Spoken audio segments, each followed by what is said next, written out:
Hi, I'm Kenny Schiff, and welcome to the third episode of CarePoints, our podcast that covers the healthcare industry, cybersecurity, all kinds of things related to systems integration. And it's a great place for us to talk to our partners, some of our team members at Lone Star, and people in the industry in general. I have the great pleasure of introducing Eric Thorson, who's the CEO founder of ThorTech Solutions. ThorTech was early to the cloud computing game, involved in support of the election polling processes, and now has expanded that into a full service business that covers fintech, healthcare technology, and related. And also with me today is Ali Alish, who's the CEO and founder of Blue Steel Cybersecurity. Blue Steel consults with companies like ThorTech and Lone Star around all things cybersecurity and helps run compliance programs, helps all of us do better at facing the world from a cybersecurity perspective. And finally, I have the great pleasure of introducing Jeff Richard, who's the CTO of Lone Star Communications. And Jeff was a longtime player at Baylor Scott & White, the largest non-for-profit health system in the state of Texas. And Jeff represents, for us at least in our conversation today, what the other side feels like, the customer. So without further ado, let's kind of jump into our conversation. So I'm going to start with Ali. As a leader of a cybersecurity consultancy that addresses both cloud and non-cloud information technology service, what's your perspective on cloud versus non-cloud from a cybersecurity perspective? That's sort of a loaded question because I think, the differences come down to what the organization has in the form of resources. And resources can be people resources, technology resources, cloud versus on-prem. Cloud has the convenience factor going for it. It's not meant to be a cost-effective solution. It's just meant to be a scalable solution. And so from a security perspective, there isn't a tremendous amount of differences between the two types of locations, let's say, just more in the sense of capabilities, resources, and use cases at the end of the day. Most everything is going to cloud, and a lot of frameworks are adjusting and adapting to it. And being secure in the cloud doesn't mean that you're more secure on-prem. It just means that you have more of a focus on ensuring that your open ports, your environment are completely as locked down, and making sure that access control, one of the bigger factors for that, is thoroughly thought through. Great. Thanks for that. Eric, I'm going to jump to you. You've seen an evolution that many people haven't seen because you've been up so close to it from a large-scale cloud computing standpoint. When you started, it was at its infancy. Now it's ubiquitous. Anything we do on a day-to-day basis inherently involves cloud. So from a reliability and security perspective, what has evolved over time? And how is it changing the landscape of what any of us do from a computing perspective? Yeah, that's a great question, and I appreciate you invited me to talk with you guys today. I really actually like the way Ali had talked about the idea that it's not like you're better off over here or better off over there, right? Like a lot of the controls that need to be in place on the cybersecurity side just need to be in place, right? So from a process to a technology. We started out when S3 was first originally put out by AWS. We're like, what is this thing that this retail company is putting out? It's calling it like technology, right? And then it turned out that they had this storage thing that has 13 nines of durability, right? That was a very hard thing for us to ignore, and it was dirt cheap.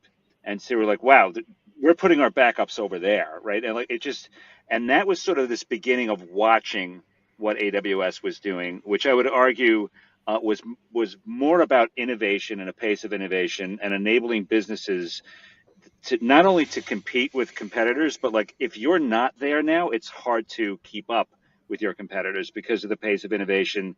Now, not just with Amazon, right? In AWS, you've got this with with Microsoft and Azure. You've got this with GCP. You've got this with Oracle, right?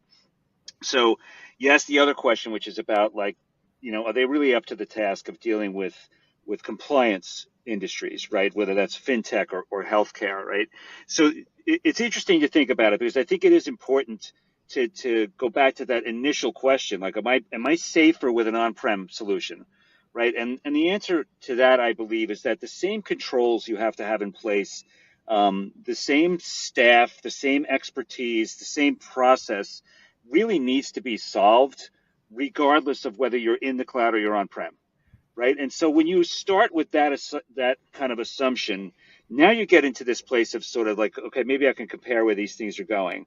And just to give you, some stats, I think that AWS spent like $8 billion alone on cybersecurity in 2021, right? I'm not really sure what the 2022 numbers are. Like you're talking about these on-prem companies trying to compete with the might of Amazon, the might of Microsoft, Oracle, Google, right? It's a tough sell, right? Who's going to be able to really attract the top talent? Who's going to be able to really see tens of thousands, if not hundreds of thousands of businesses' workloads and figure out how to secure them the best? It's very hard for on-prem companies to compete in that world. Now, that doesn't mean it's all solved for you, right? Like, Ali brought up the thing about it's not intended to be the cheapest solution. Like, there is some real sophisticated tooling with machine learning and other things with AI about locking down systems and intrusion detection and, what considers to be abhorrent behavior. But you pay for what you use, right? So what I would say is the convenience factor, right? Like once you learn how to lock down a system in a certain way on a platform and the different features it has, you can now apply that to many other kinds of businesses. I absolutely think that they are up to the task.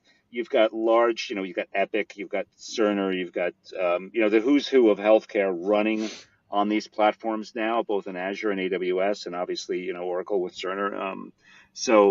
Yeah, I think it's a very compelling story there, and I think really, it's just a matter of time before everybody is going to wind up being there. And we're all there anyway, no matter whether we like it or not. Yes. So we're using a cloud-based platform for doing this podcast. I have an iPad in front of me that I'm using for my notes, and those are all kind of tied together. I'm going to shift the conversation to Jeff. Jeff's in a unique position, having lived on both sides of the divide. Customer side in a heavy operational IT-centric role, now on the solution provider side with a lot of responsibility. So Jeff, is what's kept you up at night different today than it was then? And how are you thinking from a services provider now, especially with the lens of having been on the customer side? And we're just interested in how the Ali and Eric's thoughts play out in a healthcare world that you play in. From a customer perspective, back in my time with Baylor, it's interesting as Eric was talking, I remembered a time we were actually working on a project that required tons of storage, and it was epilepsy monitoring. And it's like, how the heck are we going to store these terabytes and terabytes of data? And about that time, and storage back then, I think that was like 2013, maybe 2014, possibly. And then all of a sudden, we had all this storage at our disposal, and it was in the cloud, and it was super, super cheap, to Eric's point. And really, no one questioned at that time the storing of that data in the cloud. We weren't really looking at cybersecurity. We weren't really looking at security in general of what is, turned out to be brainwave activity and all this stuff, but still tied to a patient's medical record. Just thinking back to that, that seemed like not a big deal. And maybe that's at the time, there weren't as many bad players in the market making cyber attacks and things like that. But I believe as we've moved to things like Epic and Cerner and some of the more end user focused applications moving to the cloud, then because they're interacting with the patient's protected health information on an active basis, I think it's kind of come to the forefront, and the need to secure that information in transit, if you will, is probably brought it, kind of shined a brighter light on it. But as a service provider, knowing, learning from my time at Baylor Scott and White, interacting with you guys, with Eric, with Ali, in the business that we're in now, if I had to pick one difference is really the need to educate our customers and help them understand that we will respect their wishes when it comes to how they want to handle their solutions in general. But just know that just because it's in the cloud doesn't mean it's any more or less secure. It's really about their organization's posture as a company, and abiding by the policies that they have in place. So, I think we're heading in the right direction. I think it's important to engage our customers in a way that provides them the most up-to-date information from people like Eric and people like Ali with their respective companies, and just be open and honest and not try to hide anything about how we're handling their information. The second piece of that is Lone Star, I feel, is, from an integrations perspective, is trying to get ahead of that power curve.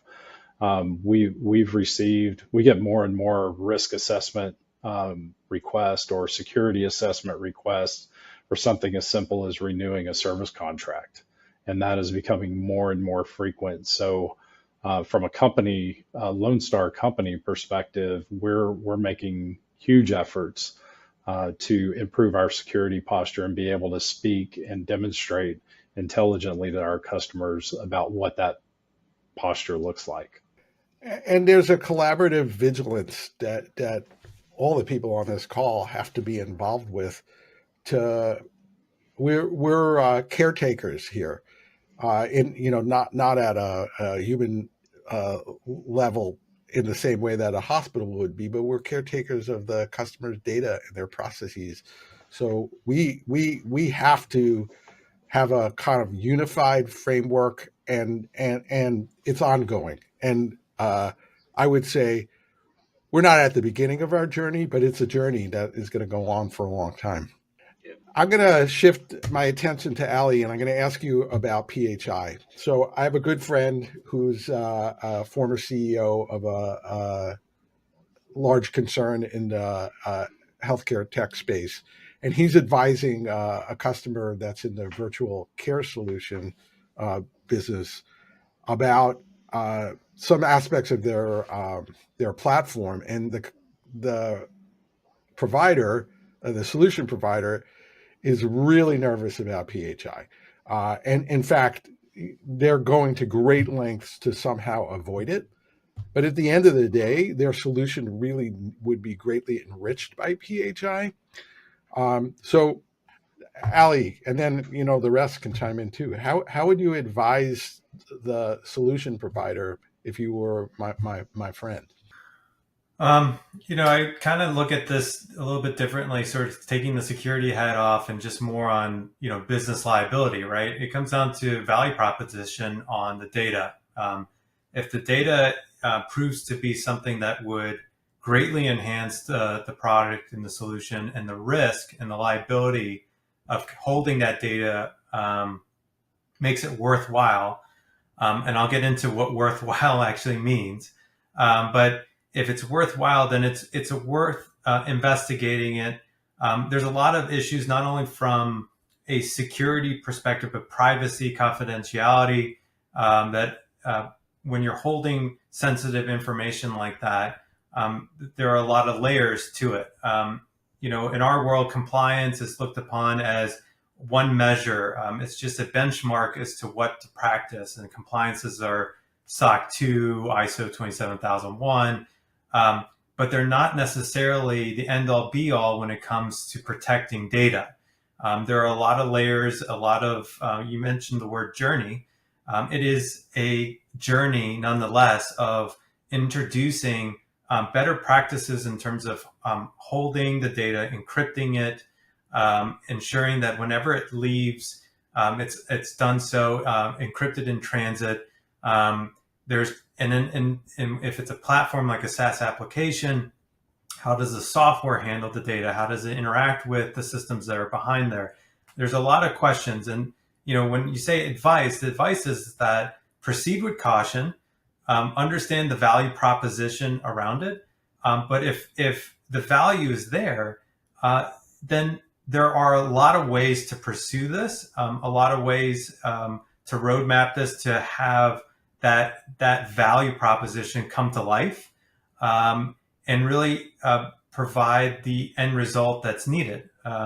Especially in healthcare space, a lot of time when you're touching that sort of information, you're looking to produce an outcome that could potentially save lives. It's more of a greater insight, greater detail. And so why wouldn't that be worthwhile to pursue? It's just a matter of ensuring that you leave no stone unturned, from everything from transit to storage to accessibility to interaction. Yeah, and I want to just say something. I really liked the fact, Ali, that you started out by sort of taking your cybersecurity hat off and putting the business thing, because, we've been in the seat of helping companies that are trying to bring new applications into the healthcare space. And this is how the conversation starts, right? Which is like, make sure if you're going to go into that area of having PHI, there really is a value prop, because you're going to be introducing not only the overhead of the business liability, yes, but the overhead of really making sure you can prove to the customers you're selling into that you can be trusted with their data and really prove it, right? There's got to be tangible evidence, but also you're going to wind up having sales friction, right? The difference between walking into a customer site without PHI data, but you still have a good value proposition for them, and something that does, is pretty significant. And so, like, the business needs to understand that their sales process is going to be considerably more complex with something like that. So I like the fact that you started there on the business side. Well, we're dealing with complex applications, complex use cases, lots of different audiences. The reason I asked the question more than anything else is the answer, I think, is that this can be done if we collaborate together so that the journey of the data is properly tended to through its life cycle. And I know about the work that we have all done together is really about that. Like literally thinking about where it starts, how it ends up, and all the things that we need to do along the way. And I feel that we as collaborators are able to synthesize and bring those things together in a protected way.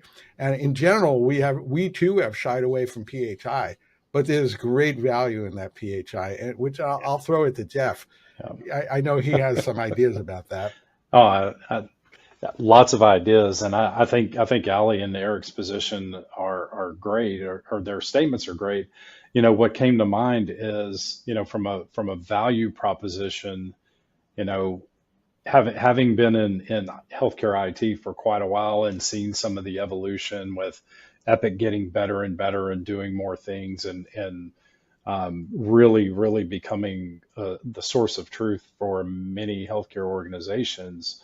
That hasn't always been the case.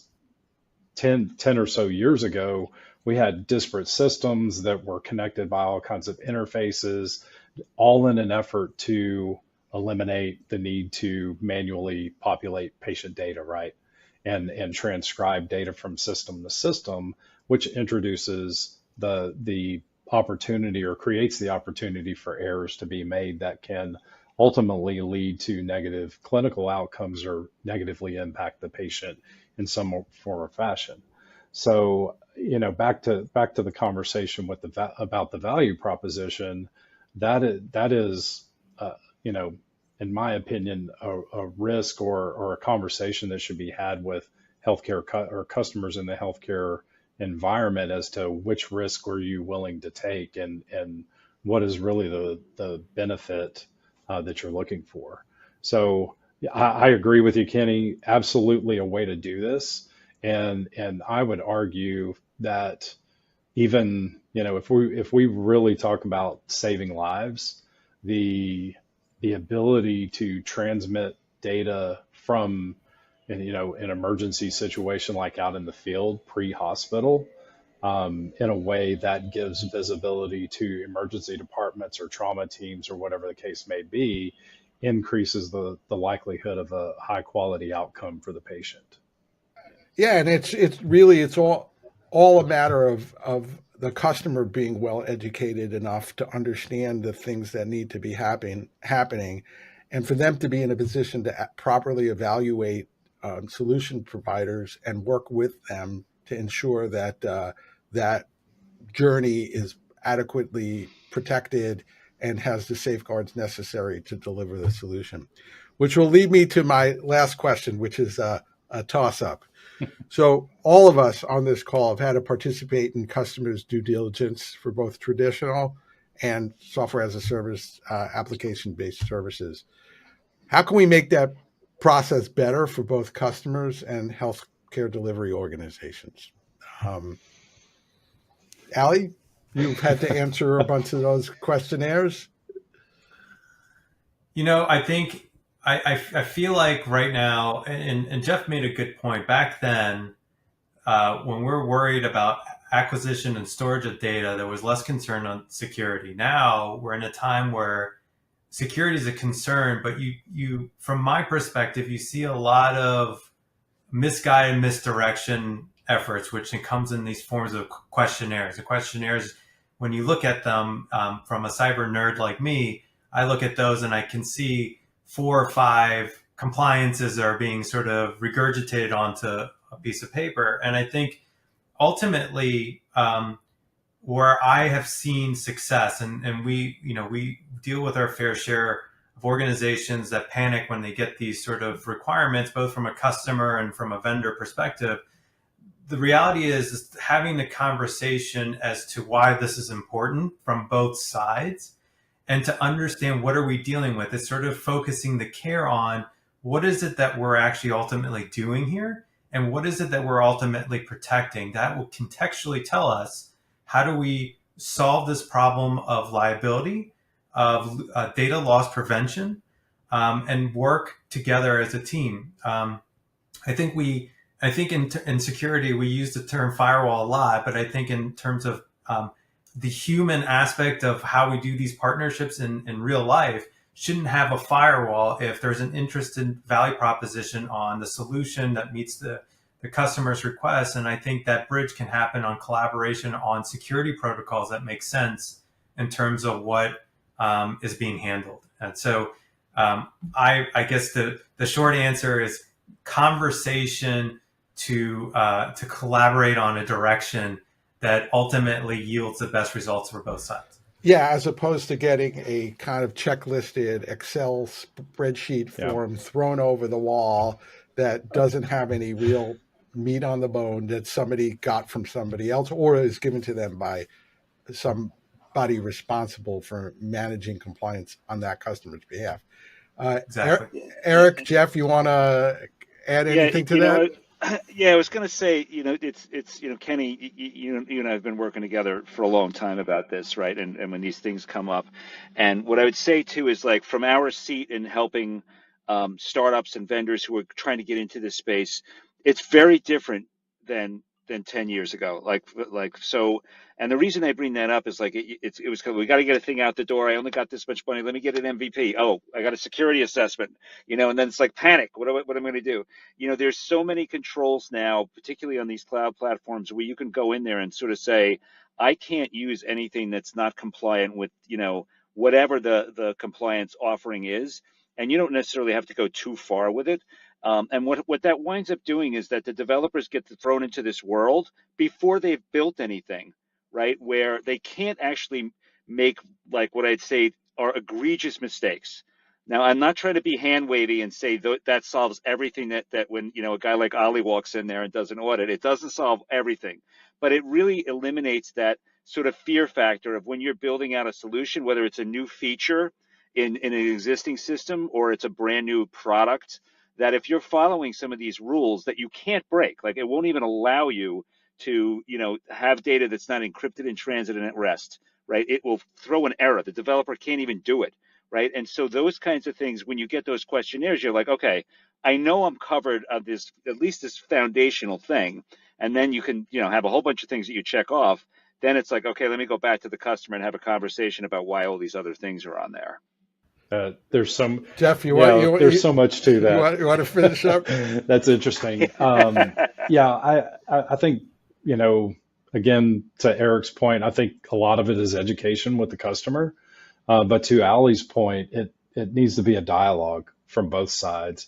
And I've been on both sides and in position where I'm praying that please don't ask anything about security. Hopefully nobody brings up security, yada, yada, yada. But from a Lone Star communications perspective, with the work that we're doing with Ali, on our process and with you, Kenny, as well, our intent behind that work is to be open and proactive about how we represent our position to the customer. We want to have that conversation because I believe it ties to educating them. And we leading with that conversation as part of even a sales conversation, when you're introducing the solution to a customer, we're open and free to talk about our security posture and how we handle your data, the customer's data, right? So I think that's how we need to be thinking about this. Yeah, and we're more likely to proactively actually bring it up rather than wait to be ambushed. Right. And we have a customer who we ended up having a conversation with a few weeks ago, who is on the clinical engineering side of the house. And clinical engineering has a lot of connected systems. There's also a very complex web of legacy technology out there that is still being used by hospitals. In some cases, devices could be 25 years old. And we actually had an incredibly meaningful conversation with the customer who was wondering how we were doing things because they were interested in learning from us in a way that conversation never would have happened like 3 years ago, let alone, even sooner than that. So I feel great that we could actually have this conversation out in the open. And part of the reason I wanted to theme this particular episode of the podcast around this is we want to make this normal for people, and it is educational, and I think people we have to all work together to sort of get rid of biases that are not accurate. Yeah, and I think the message, and you know this from us working together, right? And I'm I think Ali would agree. Like a lot of the innovation that's happening is also making it easier. It's complicated, and there's always people who are becoming more sophisticated at sort of figuring out how to circumvent some of these controls that are in place. But a lot of the work of providing evidence that things are really locked down, providing evidence that there's proper controls in place for, password rotation, key rotation, all those things. The tooling in these platforms is becoming a lot easier to implement and use, so that we can really provide this level of sophistication on the security side a lot easier with less cost. Yeah, and I would say a lot of these tools too that you're talking about, Eric, we sometimes get lost in all those check boxes and having sort of a program that sort of tells the story, and having it as any vendor or startup that's going into this industry can use that as a value prop. You come in with a security focus along with the backing that you're mentioning, it becomes a no-brainer. It's easier to engage because it shows that you care. Yep. Jeff, final thoughts? No, I was going to say things are changing fast. I mean, I'm an old guy. It's hard to keep up, and in the conversations that we have with customers, depending on, how recently the director of security has graduated will determine how educated they are on a lot of the technologies out there that are available, specifically in the cloud. And those conversations with those types of people are becoming easier and easier because they're already familiar with the platform and they get it. So just keep educating is the position we're taking. Great. So thank you, Jeff, Eric, Ali, for joining me today on CarePoints. And those who are watching, I encourage you to hit the like button and subscribe so you get notified when our next releases will be, and look forward to seeing you on our next podcast. Have a great day.